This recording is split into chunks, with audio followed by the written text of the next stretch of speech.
C'est parti pour le relevé ninja. Alors j'aime bien embêter un petit peu les élèves avec un peu de souplesse, de coordination. Ça permet de leur montrer qu'ils ont aussi du travail de ce côté-là. Et notamment dans cette situation bien précise d'aller chercher une technique pour se relever. Donc le relevé ninja, vous connaissez peut-être dans les films, on part sur le dos, on arrive debout. Et ben moi je leur apprends pour commencer en statique. On fait un petit défi sympa.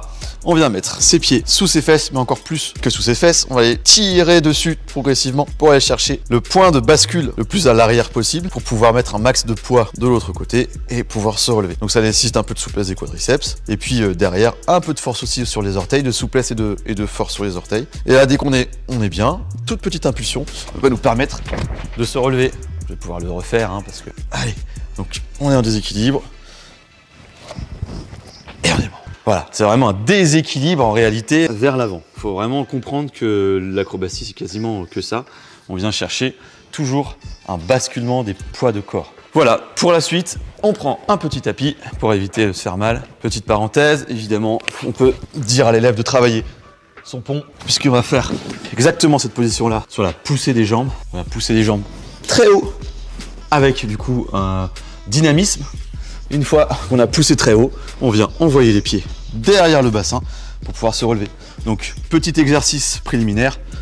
Hop, travailler son pont et ensuite aller faire son pont de plus en plus proche de ses mains. Les pieds doivent se rapprocher des mains.